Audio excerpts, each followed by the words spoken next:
बिस्मिल्लाहिर्रहमानिर्रहीम। अस्सलाम वालेकुम। इस्लामाबाद से रज़ा सैयद प्रोग्राम कैपिटल टुडे के साथ हाजिर खिदमत है। उम्मीद है आपका आज का दिन अच्छा गुजरा होगा। नाज़रीन, बहुत से मुतफ़र्रिक़ मौज़ूआत हैं जिसके ऊपर आज हम अहम गुफ्तगू आपके सामने करने जा रहे हैं। नैब सरफ़हरिस्त रहेगा, यानी नैब इस हवाले से सरफ़हरिस्त रहेगा कि नैब के इख्तियारात में तरमीम, या जिसको अगर आप चाहें तो कमी भी कह सकते हैं, इस हवाले से एक नया ऑर्डिनेंस तैयार किया जा रहा है और उस ऑर्डिनेंस की मंजूरी के लिए और फिर बतदरीज उसको कानून साजी के मरहले से गुजारने के लिए हुकूमत काफ़ी संजीदा नज़र आ रही है। दीगर जमातों के साथ हुकूमत की इस हवाले से मशावरत हो रही है या नहीं, इसके ऊपर क्या दीगर जमातों का मौक़िफ़ है, ये भी जानने की कोशिश करेंगे। हुकूमत यानी पाकिस्तान तहरीक इंसाफ क्यों ये इख्तियारात में नज़र षानी करने जा रही है, इसका भी जायज़ा लेंगे। और नैब के साबिक़ इंतहाई सीनियर अफसर DG रह चुके हैं मोहतरम जनाब अनवर शहजाद भट्टी साहब, जो कि मवासलाती राब्ते पर हमारे शो का हिस्सा हैं, उनसे भी कुछ अहम सवालात हम नैब के माजी के हवाले से, हाल के हवाले से और मुमकिन मुस्तकबिल के हवाले से भी करेंगे। दीगर मेहमान गिरामी में हमारे साथ मौजूद होंगे पाकिस्तान पीपल्स पार्टी के सीनियर रहनुमा मोहतरम जनाब फैसल करीम कुंडी साहब, डिप्टी स्पीकर रह चुके हैं कौमी असम्बली के।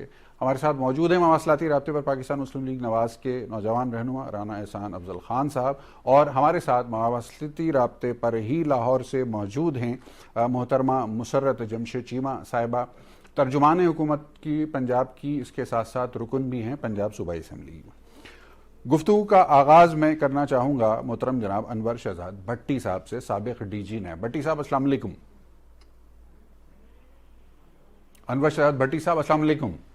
जी वालेकुम अस्सलाम। आपको मेरी आवाज़ नहीं आ रही? जी, आपकी आवाज़ बिल्कुल मुझे आना शुरू हो गई। अनवर शहजाद भट्टी साहब, आपने नैब के साथ एक तवील एसोसिएशन है इब्तदाई दिनों से लेकर, और फिर उसके आखिरी, यानी जो आखिरी से मुराद आपकी सर्विस का जो आखिरी पीरियड है, उस वक्त तक आप नैब के साथ वाबस्ता रहे।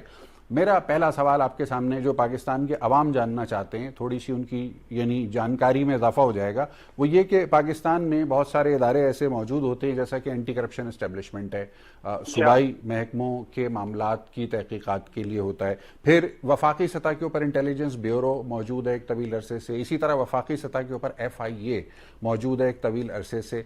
इन इदारों के होते हुए नैब को कायम करने की ज़रूरत क्यों पेश आई आज से लगभग 20 साल पहले, सवाल नंबर 1। और फिर ज़िमनी सवाल ये है कि बहुत से सियासतदानों का, बल्कि तमाम ही सियासी जमातों का मुख्तलिफ औकात में ये इस्तदलाल रहा है कि नैब को बनाया ही गया है सियासी जमातों और सियासी रहनुमाओं को विक्टिमाइज करने के लिए। क्या कहेंगे इसके ऊपर भट्टी साहब? जी, मैं दोनों सवालों का जवाब आपको, आप मुझे सही तरह सुन रहे हैं? जी, बेहतरीन आवाज आ रही है आपकी। बस ठीक हो गया। सबसे पहली बात यह है कि नैब के ऑर्डिनेंस को अगर देखें, नेशनल अकाउंटेबिलिटी ऑर्डिनेंस, उसका एक प्रियम्बल है।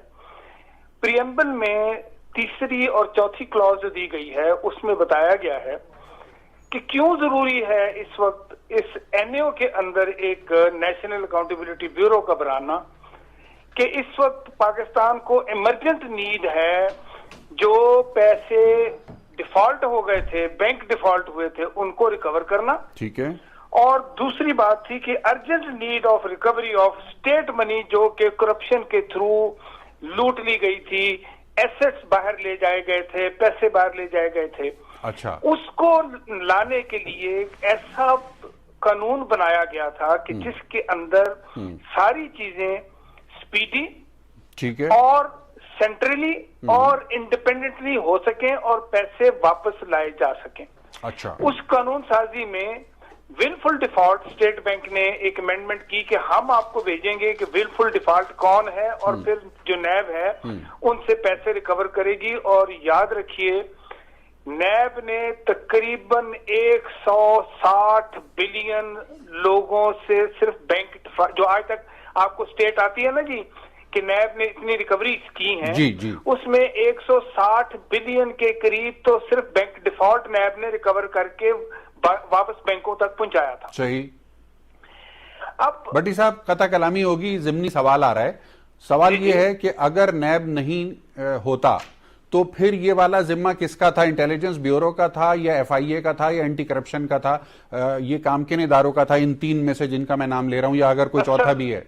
असल मजबूरी ये थी कि पहले सिर्फ बैंकिंग कोर्ट से, जहां ये केस बैंक में जाते थे, अच्छा, अपने बैंकिंग कोर्ट में ये केस ले जाते थे और बरसों चलते थे, और अल्टीमेटली बैंक ही हारता था उस केस को, और जो इंडिविजुअल होता था वो ये साबित कर देता था कि ये विलफुल बैंक डिफॉल्ट नहीं है, ये मेरी कोई टेक्निकल डिफॉल्ट हुई है, मेरा फेलियर हो गया है प्रोजेक्ट का, तो इसलिए ये पैसे जो डूब गए हैं, तो इसलिए बैंक के पैसे डूब जाया करते थे। अच्छा, यानी पैसे रिकवर नहीं होते थे? रिकवर नहीं होते थे, क्योंकि ये प्रोविजन रिकवरी की, कैश रिकवरी की किसी कानून में पहले से मौजूद नहीं थी। ठीक हो गया। दूसरी बात ये थी कि हर जो एंटी करप्शन अदारा था उसकी कुछ कंस्ट्रेंट थी, उसके लॉज में कुछ थोड़े से लूप होल थे, कुछ झोल्स थे। अब जो यहाँ था, उन्होंने बड़ा कंसोलिडेटेड बनाया कि चेयरमैन को एक एसएचओ बनाया जो खुद ही अरेस्ट करेगा, इंक्वायरी का ऑर्डर करेगा, सू मोटा भी ले सकेगा अपने जो उसको पार दे दी गई, और अगर गवर्नमेंट या कोई अदारा भी उसको रेफरेंस भेजेगा तो उसको भी वो बनाएगा।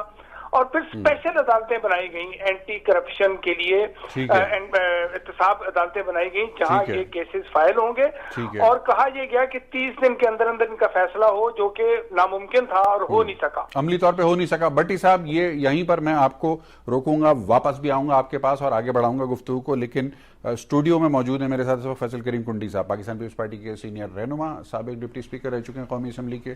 फैसल करीम कुंडी साहब, welcome to the show sir. शुक्रिया जी सर। बात हो रही है आज नैब के इख्तियारात में कमी पर होने वाली जो ऑर्डिनेंस है और फिर ऑर्डिनेंस को दोबारा जारी करने का मामला है, तो क्यों ज़रूरत पेश आ रही है इस वक्त हुकूमत को नैब के इख्तियारात में तरमीम करने की? इस वक्त बज़ाहिर तो ऐसा लगता है कि तहरीक इंसाफ की हुकूमत बड़ी स्मूथ सेल कर रही है नैब के हवाले से, फिर उनको तरमीम करने की ज़रूरत क्यों पेश आ रही है? इसके रिसीविंग एंड पे या इसकी परहैप्स विक्टिम एंड पे तो इसमें इख्तलाफ थी इस वक्त।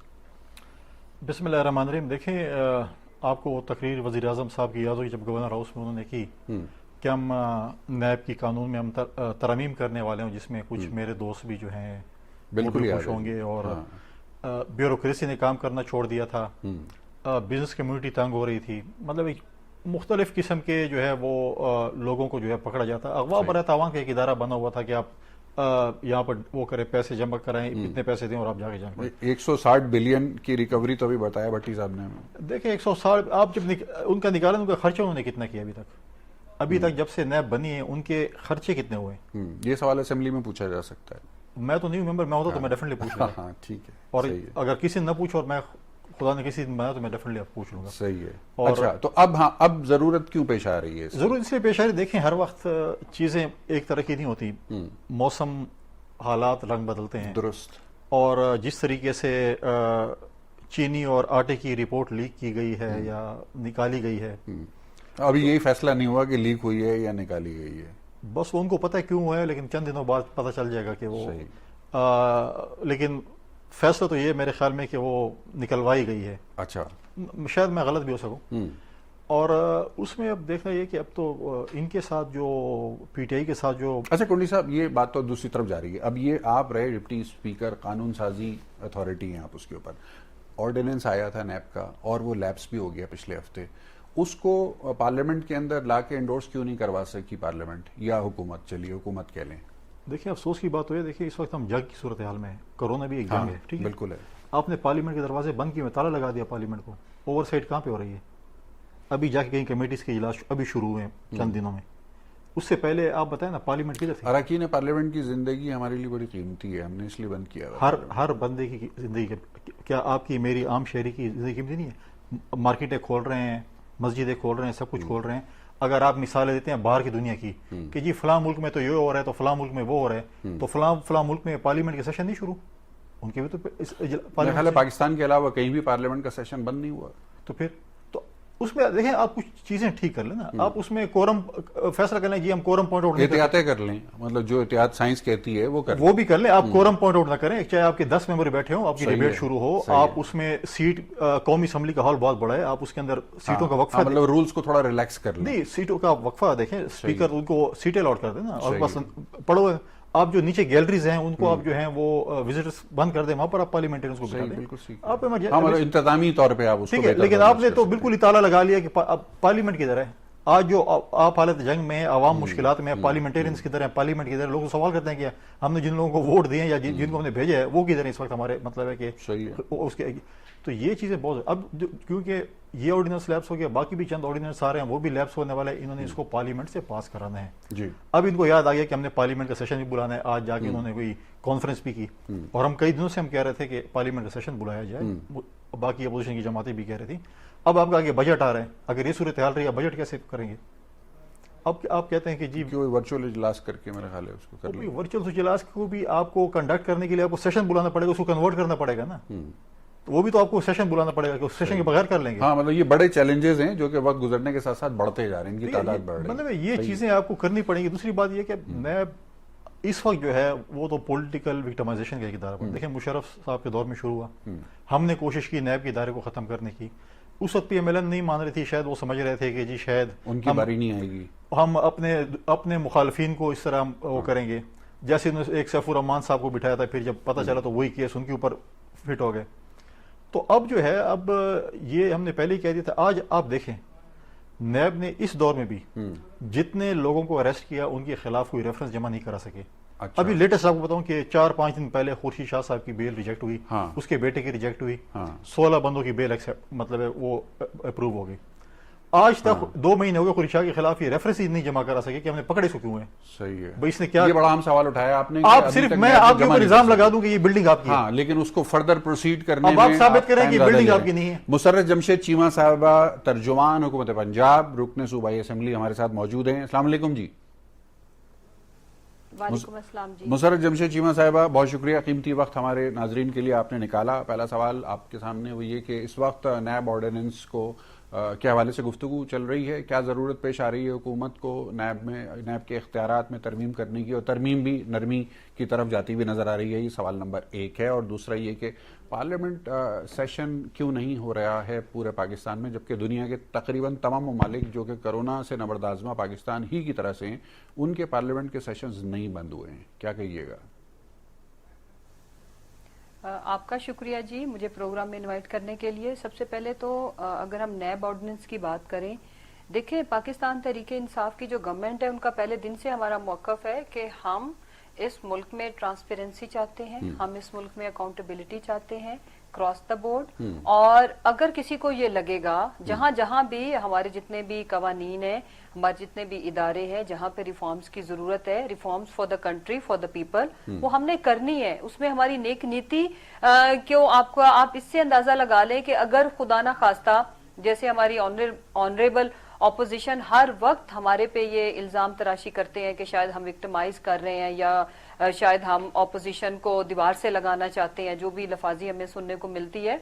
मकसद हमारा ये है कि अगर हमने ये सब करना होता तो फिर हम ये नैब ऑर्डिनेंस बिल्कुल ना लेके आते। अगर हमारा मकसद किसी खास तबके को विक्टिमाइज करना होता, हमारा मकसद क्या है कि इस मुल्क में हर एक की अकाउंटेबिलिटी होनी चाहिए। जो भी पब्लिक ऑफिस बियरर है, जो भी पब्लिक के नुमाइंदे हैं, और जो भी जिनको मैंडेट इस चीज का मिलता है कि वो आके इस मुल्क के गरीब आवाम के टैक्स का पैसा उनकी फलाह पे लगाएं, मुल्क के इदारों को स्ट्रांग करें, मुल्क में जिस चीज का मैंडेट एक कोई भी हुक्मरान तबका या कोई सरकारी ऑफिसर, उनकी जो करने वाले काम है वो तो कहीं दूर ही रह जाते थे। और फिर माजी में जो होता रहा कि इस मुल्क में कुछ खानदान, कुछ लोग जो पावर कॉरिडोर्स के को टच करके गुजर जाते थे, उनके जो असासाजात थे वो दिन दुगनी रात चुगनी तरक्की करते थे, और सेम बिजनेसेस जो गवर्नमेंट के बिजनेसेस थे वो तबाह बर्बाद हुए।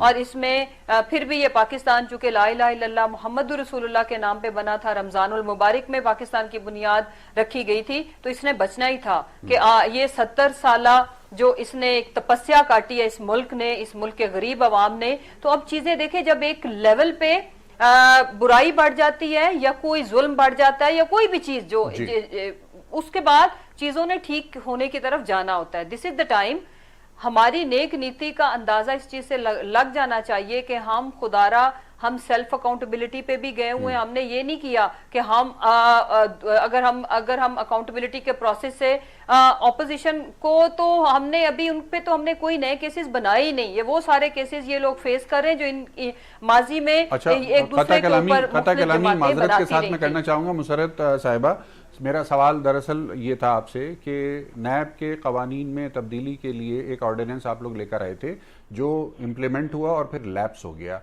पार्लियामेंट के में आप लोग नहीं गए, आपने पार्लियामेंट में कानून साजी करके नैब के कवानीन में तब्दीली नहीं की, ये एक टेक्निकल सवाल है। इसकी क्या वजह है कि आपने पार्लियामेंट का रास्ता इख्तियार नहीं किया, ऑर्डिनेंस पे गए पहले भी और अभी भी आप दोबारा ऑर्डिनेंस के ऊपर ही जा रहे हैं, पार्लियामेंट में नहीं लेके जा रहे इस मामले को? आगाह कीजिएगा, इसमें क्या बारीकी है?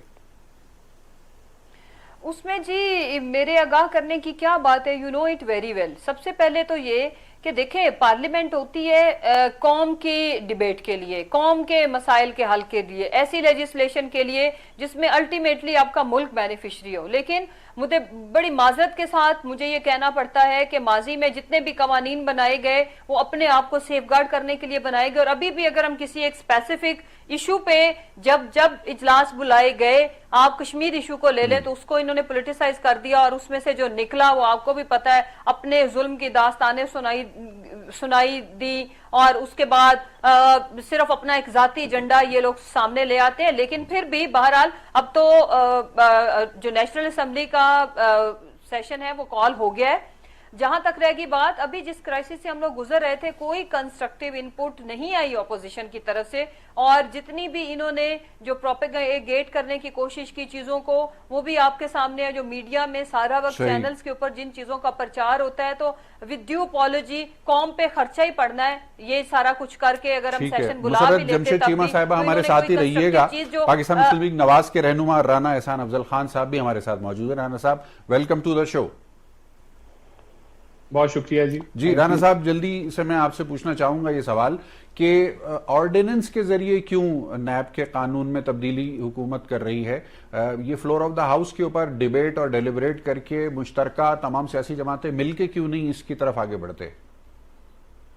बड़ा अच्छा सवाल है जी, और यहीं से आपको नीयत का पता चलता है कि पीटीआई गवर्नमेंट की नीयत साफ है या नहीं है।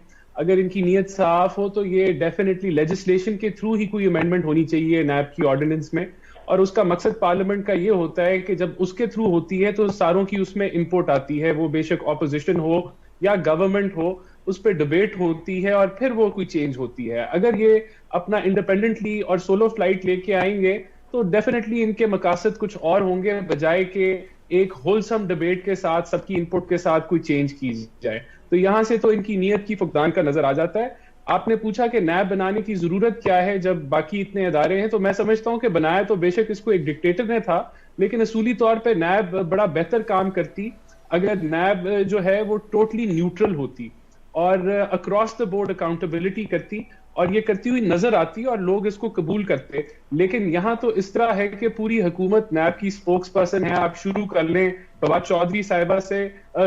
चौधरी साहब से या शेख रशीद साहब से, जो पहले से ही पेशीनगोइयां कर रहे होते हैं कि अब नैब ये करने वाली है और ये होने वाला है, और इसी तरह ओवरऑल ये गवर्नमेंट लगता है कि नैब को एज ए टूल इस्तेमाल कर रही है।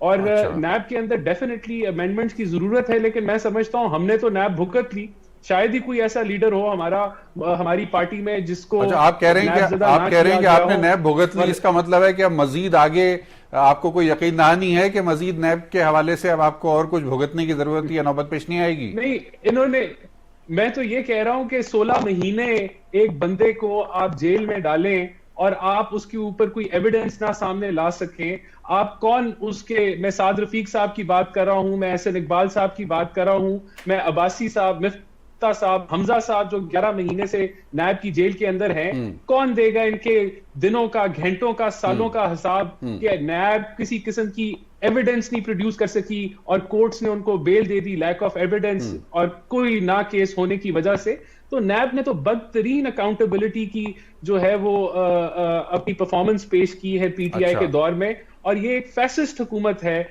जहां लोगों को जेलों में डाला गया और उनसे इन्वेस्टिगेशन भी नहीं। या तो होता ना, आपने अब्बासी साहब की बात सुनी कि उन्होंने कहा कि मैं जितनी देर जेल में रहा तो हार्डली मेरे से कोई इन्वेस्टिगेशन की गई।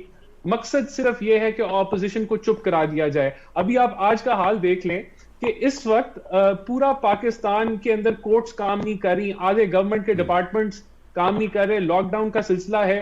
पहले शहबाज शरीफ साहब को ये कोसते थे कि लंदन क्यों बैठा है, और जब पाकिस्तान आ गया तो इनसे बर्दाश्त नहीं हो रहा कि ये खुला क्यों फिर रहा है और ये पीपीई किट्स क्यों प्रोवाइड कर रहा है पूरे पाकिस्तान के अंदर, और ये कोरोना के ऊपर डिबेट क्यों खड़ी कर रहा है। वो उसको भी अंदर कराना चाहते हैं। ठीक है। तो मैं तो यही कहूंगा अनवर कि शहजाद भट्टी साहब डीजी गवर्नमेंट नैब में हमारे साथ एक मौजूद हैं। accountability भट्टी की साहब, तो मैं आपके सामने एक सवाल बहुत आम लेकर आऊंगा, एक मुख्तसर वक्फे की तरफ जा रहा हूं, लेकिन एक आम तरीन सवाल मैं आपके पास लेकर आऊंगा। नाज़रीन हमारे साथ ही रहिएगा, एक मुख्तसर वक्फे के बाद गुफ्तगू का सिलसिला जारी रहेगा।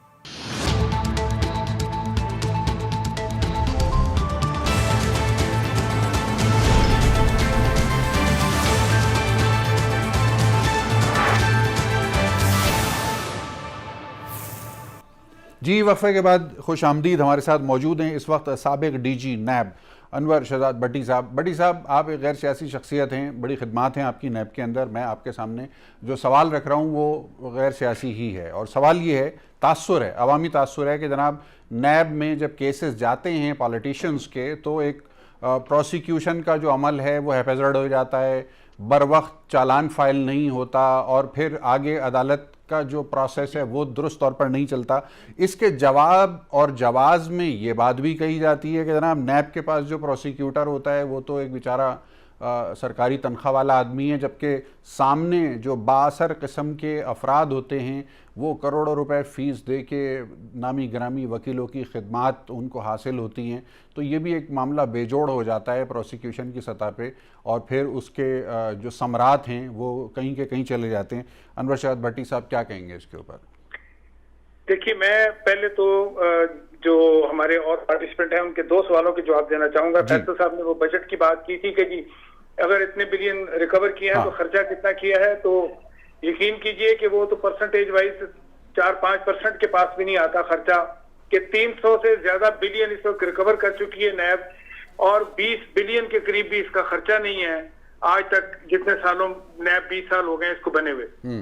दूसरी बात आती है, विक्टिमाइजेशन की बात हो रही है कि अब तो ये बात बिल्कुल इसलिए नहीं होनी चाहिए कि 5 साल पीपल्स पार्टी की गवर्नमेंट रही, नैब तब भी मौजूद थी, 5 साल नून लीग की गवर्नमेंट मौजूद रही, नैब उस वक्त भी मौजूद थी। सही। अब तरीके इंसाफ है तो नैब इस वक्त भी मौजूद है।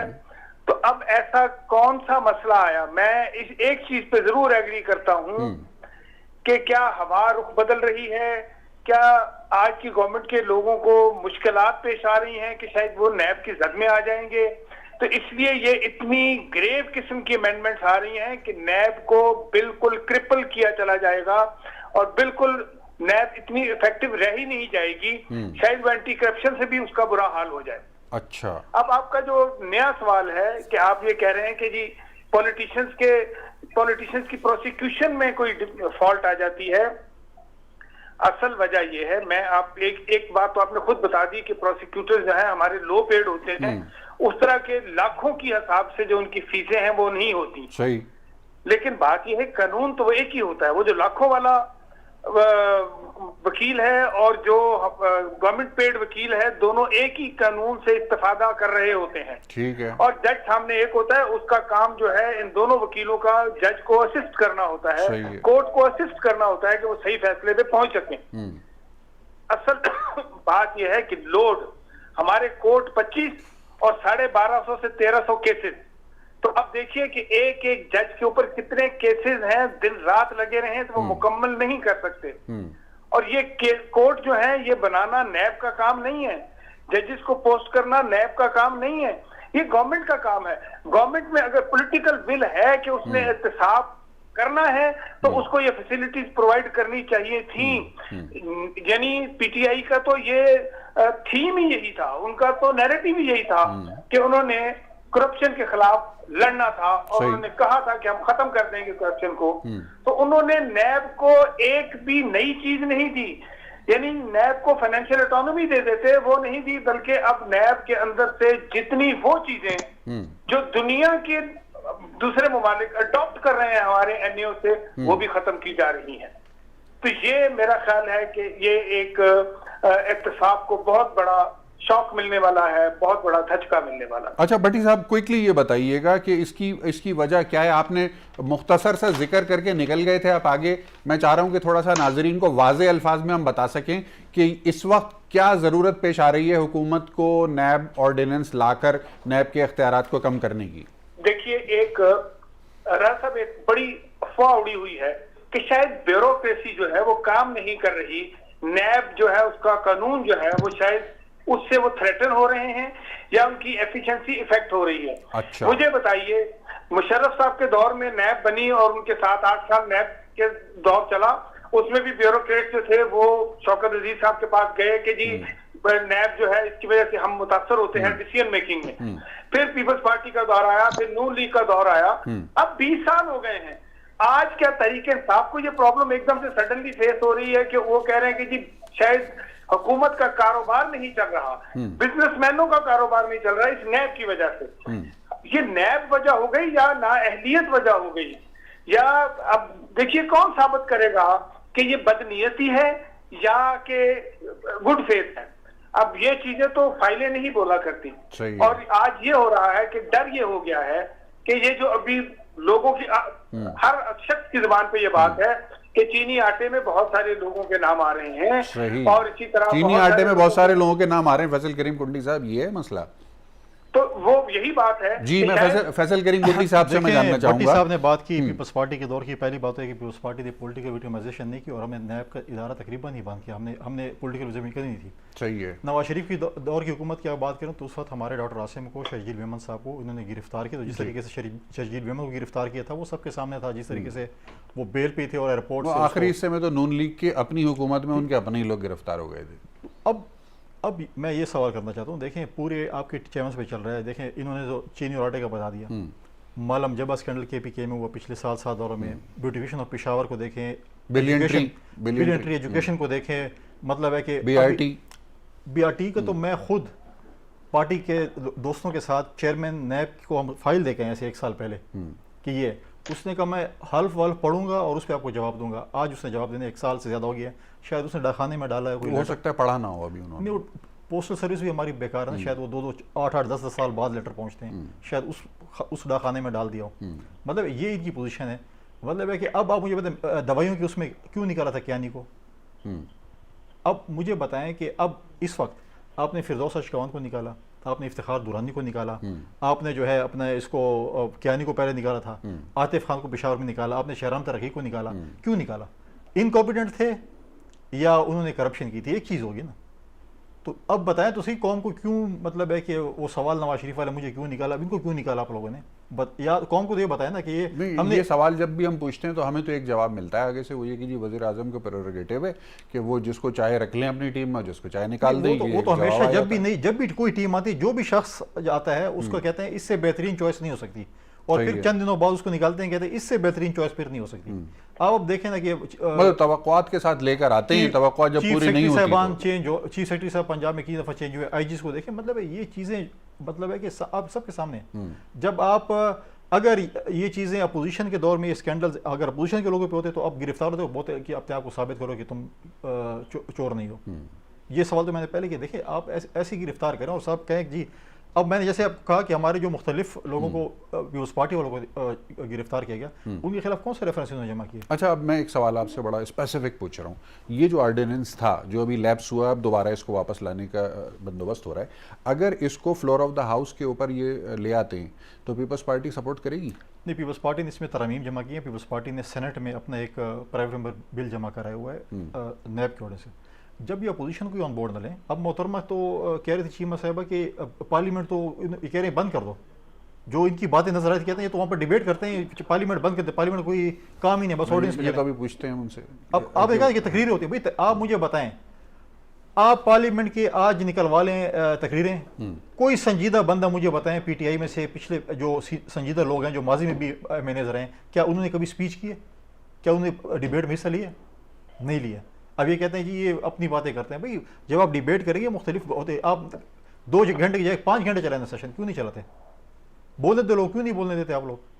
वो वज़ीर आज़म साहब का क्वेश्चन आवर किधर गया कि मैं यूके के प्राइम मिनिस्टर की तरह आऊंगा और हर बुध को आऊंगा। हाँ, हर बुध को, पता नहीं अब उसके कैलेंडर में बुध ही उड़ गया। तो मुशर्रत जमशेद चीमा साहब ये कह रही है कि पार्लियामेंट चाहे बहुत ही बुरी जमहूरियत जो अमरीत से बेहतर होती है, आप अमरीत की बातें ना करें। पार्लियामेंट चलेगी तो आप लोग होंगे, पार्लियामेंट नहीं होगी, जमहूरियत नहीं होगी तो आप लोग भी नहीं होंगे। मुशर्रत जमशेद चीमा साहिबा हमें सुन सकती हैं? यही सवाल मैं आपके सामने लेकर आ रहा हूं। कुंडी साहब ने जिसकी तरफ निशानदेही की है कि जी पार्लियामान का इजलास जो है उसको किसी भी सूरत में जारी रहना चाहिए, क्योंकि आपकी हुकूमत का जो इन्हिसार है वो पार्लियामेंट में अददी अक्सरियत की बुनियाद के ऊपर ही है।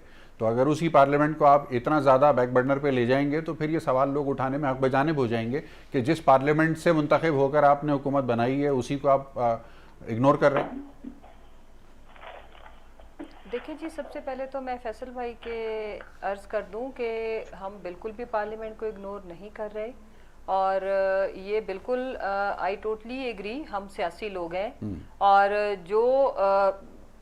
जो एक सियासी जमात जिनकी पॉलिटिकली एक गवर्नमेंट उनकी मौजूद है, तो वो मतलब ये इस तरह की बातें सोचना करना ये समझ से बालातर है। अच्छा, जहां तक रहेगी बात कि अब जब इजलास बुला ही लिया गया है तो फिर ये बहस तो खत्म हो जानी चाहिए। पिछले दिनों में क्यों नहीं था ये आपको भी पता है, मुझे भी पता है। और स्पेशली इसमें जो एक चीज़ है कि देखें, ऑपोजिशन लीडर साहब बिल्कुल सही कह रहे हैं कि जी वो लंदन से तशरीफ लाए, अभी वो मेरे भाई बड़ा दुख का इजहार कर रहे थे।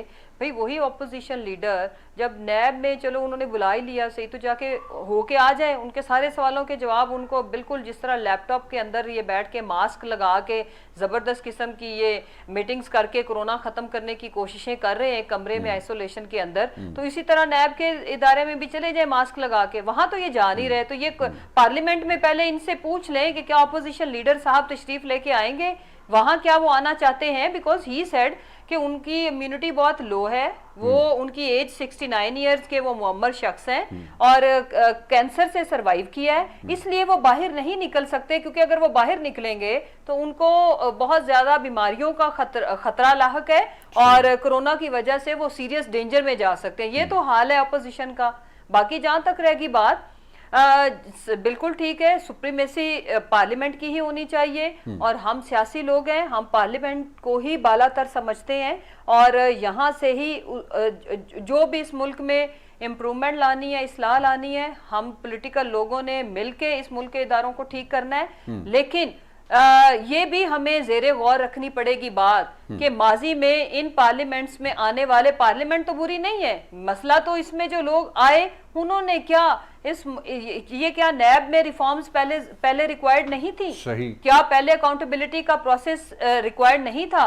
कितनी ऐसी लेजिस्लेशन इन असेंबलियों ने की जिससे इस मुल्क के आम आदमी की जिंदगी पे इम्पैक्ट पड़ा। ठीक है, ये बहुत आम सवाल है, इसके ऊपर भी बात करेंगे, लेकिन गुफ्तगू के सिलसिले को आगे बढ़ाया जाएगा एक मुख्तसर वक्फे के बाद।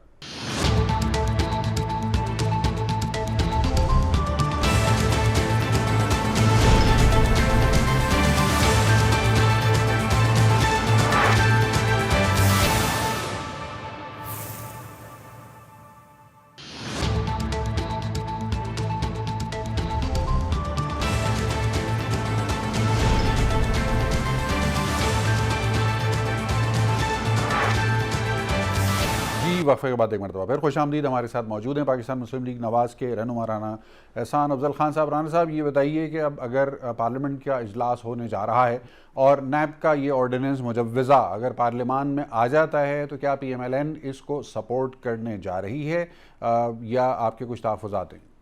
देखें, पार्लियामेंट में तो आना चाहिए, यही हमारी डिमांड है कि अगर इनकी नीयत साफ है तो ये पार्लियामेंट में ही होना चाहिए, और वहां डिबेट, पार्लियामेंट वो सुप्रीम फोरम है जिसका लेजिस्लेशन का फर्स्ट राइट है, और वही जो है वो ऑर्डिनेंस जो है आइन में कोई तरमीम कर सकता है या अमेंडमेंट्स ला सकता है, तो ये बेस्ट फोरम है जहां हम डेफिनेटली अपनी इनपुट देंगे। और जिस तरह पहले ये फरमा रहे थे, हम लोग तो तस्लीम करते हैं कि हमारे से गलती हुई, हमें जो इसमें चेंजेस थी नैब में अपने टेन्योर में ले आनी चाहिए थी, लेकिन हमें नहीं पता था कि ऐसी गवर्नमेंट आएगी कि जिसके पास कुछ भी और दिखाने को नहीं होगा, कोई परफॉर्मेंस दिखाने को नहीं होगी, और उसका एक ही एजेंडा होगा कि हम जो है वो सारी अपनी तोपें ऑपोजिशन पे कर लें और इनकी आवाज बंद कर दें ताकि ये हमारे पे कोई किसी किस्म का क्रिटिसिज्म भी ना कर पाए। तो मैं तो समझता हूं कि हम लोग अगर पार्लियामेंट में आता है तो हम लोग पूरा भरपूर अपना इनपुट देंगे जी, बिल्कुल सही है। और यानी आप सपोर्ट करेंगे नैब के इख्तियारात में कमी को, हाँ या ना इस पे चाहिए मुझे आपका। और राना मेरी साहब, तरफ से एक सवाल हेलो। राना भाई से पूछे जी। कि क्या ऑपोजिशन लीडर तशरीफ लाएंगे आवाज नहीं आ रही जी। हाँ, राना साहब ये एक बड़ा एक अच्छी सी इंटरजेक्शन आ गई है। मैं कहता हूं दोनों को आना चाहिए, लीडर तो हाउस हाँ, को भी आना चाहिए। इंटरजेक्शन है मुसर्रत चीमा साहिबा की, आपके लिए मुख्तसर सवाल है, क्या अपोजिशन लीडर साहब तशरीफ लाएंगे? मेरा ख्याल है कुछ मवासलाती राब्ते में दुश्वारी क्या है। उनकी अनवर सदात भट्टी इजाजत साहब है मौजूद कि हैं हमारे वो साथ, साबिक पार्लियामेंट डीजी में आ नैब। सके? जी जी भट्टी साहब ये फरमाइएगा कि अगर बज़ाहिर ऐसा लग रहा है कि इस वक्त ये तीनों ही सियासी जमातें नैब के इख्तियारात को कम करने में संजीदा तो हैं, खुल के इजहार हो रहा हो या ना हो रहा हो, क्या लग रहा है आपको नैब भी एक नुमाइशी इदारा ही बन के रह जाएगा क्या इसके बाद? मेरा ख्याल है आपने दरिया नहीं समंदर को कूजे में बंद कर दिया है कि नैब बनाने की सबसे पहला सवाल ही आपने ये किया था कि जरूरत क्यों पेश आई थी, जबकि इतने अदारे मौजूद थे और 1950 से बनते चले आ रहे थे, एक के ऊपर एक के ऊपर एक के ऊपर एक। तो आज आप कर क्या रहे हैं कि जी वो सारी चीजें जिनका निचोड़ नैब में लाकर बंद किया गया था, जो सारी खराबियों को रेडिकेट करके एक ऐसा अदारा बनाने की कोशिश की गई थी, आज 20 साल बाद आप उस अदारे को भी उसी तरह रिटेंडेंट करके छोड़ना चाहते हैं कि वो भी बगैर अपना कोई किरदार अदा किए मौजूद रहे, तनख्वाह लेता रहे और कुछ ना करे। मेरा ख्याल है कि ये बहुत बड़ा जुल्म होगा पाकिस्तानी अवाम के लिए, जो पहले ही इत्तेसाब चाहते थे और पीटीआई की गवर्नमेंट को सिर्फ इत्तेसाब के नाम पर ही वोट देकर लेके आए थे। और अगर आप इस तरह की अमेंडमेंट देखिए, अगर कोई पीपल्स पार्टी की गवर्नमेंट करती तो शायद एक एक्सेप्ट करने वाली बात थी कि उनके साथ पहले वो समझते हैं कि उनके साथ पहले ज्यादतियां हुई। लेकिन अगर आप गौर से देखें तो पीपल्स पार्टी का दौर जब था उसके अंदर उनके प्राइम मिनिस्टरों के खिलाफ नैब ने केसेस बनाए, तो विक्टिमाइजेशन तो ना हुई। नून लीग की जब गवर्नमेंट थी तो नून लीग के अपने प्राइम मिनिस्टर के खिलाफ केसेस नैब ने बनाए। बिल्कुल। तो आज जब पीटीआई की गवर्नमेंट है तो क्या वो क्यों नहीं तैयार इस चीज के लिए कि उनके लोगों के खिलाफ भी नैब केस बना सकती है? आज की गवर्नमेंट जो है वो अपोजिशन को साथ मिला के सबसे बड़ी कदगन ये लगा रही है, जो उन लोगों को आसानी नजर आ रही है कि जी पास एंड क्रॉस ट्रांजैक्शन जो होंगी उनको डिस्कस ही नहीं किया जाएगा। हाँ, 5 साल से पुरानी, नहीं बनेगा। 5 साल से पुरानी ट्रांजैक्शंस के ऊपर कोई सवाल जवाब नहीं होगा। इसकी क्या लॉजिक है, क्या पस मंजर क्या है इसका? ये ऑपोजिशन को राजी करने के लिए है कि आओ मिलकर सारे ये एक नैब को भी खत्म कर देते हैं, ताकि आज की गवर्नमेंट के खिलाफ देखिए ना, ये मैसेज यही जा रहा है। क्या इनके दिल की बात है? छोड़ दें, मैसेज यही जाता है कि शायद ऐसा ही है कि आज की गवर्नमेंट डर गई है कि इनके अपने लोगों की बारी आ जाएगी, जबकि पिछली दोनों गवर्नमेंटें अपने लोगों की बारी आती नहीं है। मैं सच बता रहा हूं कि पीपल्स पार्टी के दौर में 2 प्राइम मिनिस्टर जो थे नैब ने उनके ऊपर केसेस बनाए।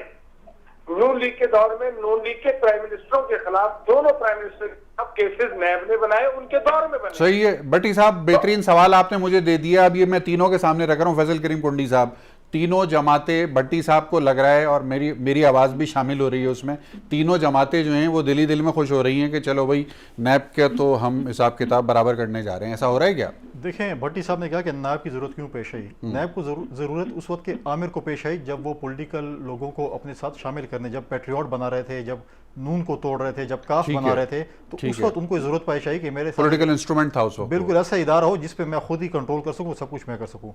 जहाँ तक भट्टी साहब की बस पार्टी के दौर के वज़ीर-ए-आज़म की बताई, उस वक्त के चौधरी इफ्तिखार ने एक्शन लिया था। चौधरी इफ्तिखार ने कहा था कि आप मुझे आइन ना बताएं कि आइन क्या कहता है, आप मुझे ये चीज़ करें, फिर मैं इसकी इंटरप्रिटेशन करूँगा कि आइन क्या कहता है।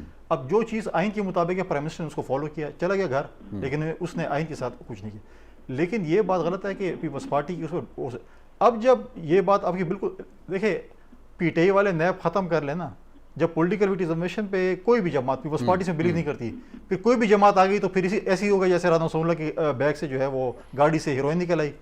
तो आपको पता है पंजाब में कैसे विक्टिमाइजेशन होती है, वो तो फिर आप बहुत आसान बात है किस तरीके से होती है। भट्टी साहब खुद बहुत माशाल्लाह उसमें गुजरे हुए हैं, किस किस किस्म के केस बना जाते हैं और क्या क्या कुछ होता है। तो ये चीज़ें जो है जब आप एक ही साथ करते हैं, फिर आप उसके इंतजार में हो कि आपको भुगतना भी पड़ता है। आज जो पीटीआई ने कुछ किया है तो उसको भुगतना पड़ेगा कल। ये नहीं है, मैं नहीं कहता कि सारी पीटीआई कोई नहीं, खराब तो होगी। नैब का तो बंदोबस्त हो रहा है। देखिए हमने तो सर पहले- इसीलिए बंदोबस्त हो रहा है ना, इसलिए देखिए इसीलिए हम ये हमारे दौर बंदोबस्त में कर जब रहे हम हैं नैब इस वक्त को हम नैब को खत्म करते क्योंकि थे, वो जब जो नून से हवाएं बात थी, कर रहे थे, जो हमने account- पब्लिक अकाउंट कमेटी बनाई और हमने लीडर ऑफ द अपोजिशन को उसका चेयर बनाया ताकि वो हुकूमत की अकाउंटेबिलिटी करे। सही है। आज भी वो पीएससी है।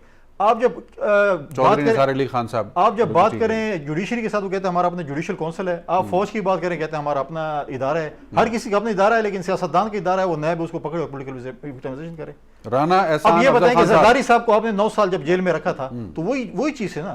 तो क्या आप जिस शख्स को भी ABC कि जिसको आप 6 महीने रखें, साल रखें या 2 साल या 5 साल, क्या फिर नैब उसमें जमानत हो, क्या नैब उसकी जो है वो उम्र वापस कर सकती है? हाँ, ये तो बहरहाल एक सवाल है और ये पूछा, इसका कोई जवाब भी नहीं होता। राना एहसान अफजल खान साहब हैं हमारे साथ।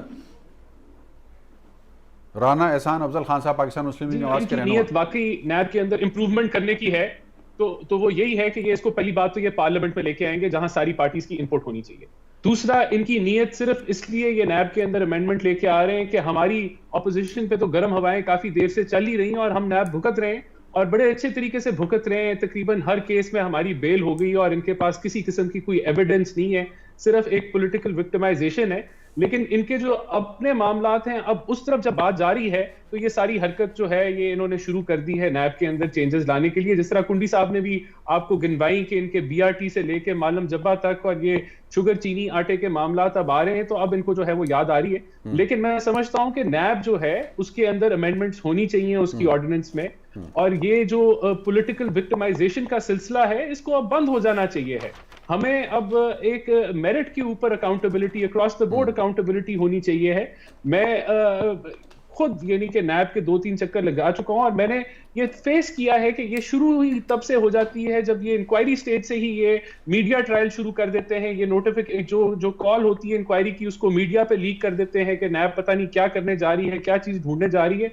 वहां से ये सिलसिला शुरू होता है और इन्वेस्टिगेशन पे ये बंदे को अंदर कर देते हैं कि हमने इससे बड़ी जरूरी इन्वेस्टिगेशन करनी है, और वो इन्वेस्टिगेशन सालों साल चलते रहते हैं और ये रेफरेंस नहीं फाइल करते और बंदों को जेलों के अंदर डाला होता है। तो ये, और उसके बाद ये कहते हैं कि हमने रिकवरी की। तो किस मुल्क में ये कानून आपको इजाजत देता है कि चोर को आप छोड़ दें और उससे 10 रुपए 100 रुपए की चोरी हो और 10 रुपए लेके आप उसको छोड़ दें? तो ये सारे मामले को मैं समझता हूं कि this needs to be looked at, और ये अगर वाकई ही जमहूरी कुव्वतों को इस टूल को, जो पॉलिटिकल विक्टिमाइजेशन का टूल है और कुछ नहीं है, मैं आपसे सवाल पूछता हूं कि जो स्कैंडल चेयरमैन साहब का आया, नैब के जो चेयरमैन साहब थे, जो वीडियो लीक हुई, उसके बाद क्या जवाब बनता है? उनकी कौन सी न्यूट्रलिटी रह जाती है कि वो जो इस हसास अदारे को चलाएंगे? मेरे ख्याल से तो वो उस दिन से ही जो है वो चेयरमैन साहब को चेंज हो जाना चाहिए था। तो ये न्यूट्रल अदारा नहीं है, ये एक मकासद के तहत अदारा बनाया गया है और उस मकासद के को अचीव करने के लिए इसको चलाया जा रहा है। ये जिस तरह अब्बासी साहब ने भी फरमाया कि अगर हमें मौका मिला तो बिल्कुल इसके अंदर बड़ी सख्त चेंजेस लाने की जरूरत है। ठीक है। मुसर्रत जमशेद चीमा साहिबा, तर्जुमान हुकूमत पंजाब, रुकन सूबाई असम्बली भी हैं, हमारे साथ मौजूद हैं। ये फरमाइएगा कि साबिक DG नैब अनवर शहजाद भट्टी साहब ने आम सवाल उठाया और वही सवाल अब आपके सामने मैं रख रहा हूँ कि क्या तीनों बड़ी सियासी जमातें बिल आखिर नैब को टूथलेस इदारा बनाने पर आमादा हो गई हैं? क्या इसके बाद नैब भी अब एक नुमाइशी इदारा बन के रह जाएगा जहां पर बकौल भट्टी साहब के सिर्फ अफसरान तनख्वाहें लेने के लिए रह जाएंगे?